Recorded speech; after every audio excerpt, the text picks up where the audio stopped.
உணவை எப்படி சமைக்க வேண்டும், எப்படி சாப்பிட வேண்டும், அந்த வழிமுறையை எந்த ஒரு மருத்துவ துறையும் பரிந்துரைப்பது இல்லை, இயற்கை மருத்துவத்தை தவிர. உண்மையா இல்லையா?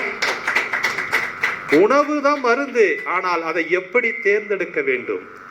உன்னுடைய உடம்பு வாத பித்த கபத்தன்மையை பொறுத்து, பித்த கபமா வாத கபமா என்பதை பொறுத்து தான் உணவே மருந்தாக அமையும்.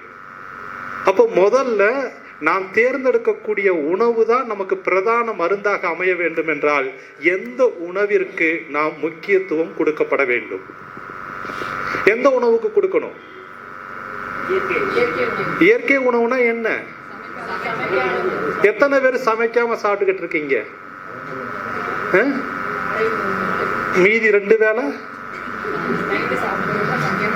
சமைத்து எத்தனை சமைச்சு சாப்பிடுறீங்க?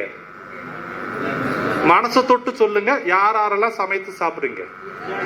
சரி, அப்ப உங்ககிட்ட தான் ஒரு கேள்வி, சமைத்தல் என்றால் என்ன? சரி, எல்லாருமே சமைச்சு சாப்பிடுறீங்களா இல்லையா? அப்போ சமைத்தல் என்றால் என்ன? பக்குவப்படுத்துதல். சமைத்தல் என்ற சொல்லுக்கு பக்குவப்படுத்துதல் என்று பெயர். பக்குவப்படுத்துதல் என்றால் காய் காயாக இருக்க வேண்டும், கீரை கீரையாக இருக்க வேண்டும்.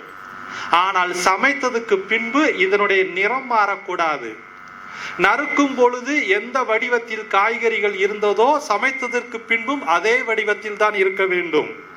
மூன்றாவது, நறுக்கிறதுக்கு முன்னாடி அந்த காய்கறிகளில் என்னென்ன நியூட்ரிஷன் எல்லாம் இருந்ததோ சமைத்ததுக்கு பின்பும் அதே நியூட்ரிஷன் அளவுகள் மாறாமல் இருக்க வேண்டும். இப்படி எத்தனை பேர் சமைக்கிறீங்க? இப்படியெல்லாம் சமைச்சா யாரு நல்லா இருப்பா? நோயாளி நல்லா இருப்பாரு. இப்படியெல்லாம் சமைக்கலைன்னா நாம நல்லா இருப்போம். இப்ப யாரு நல்லா இருக்கணும்? இவ்வளவு சுயநலத்துக்காக 3 நாளா படிச்சோம். சுயநலம் கலந்து பொதுநலம் இருக்க வேண்டும்.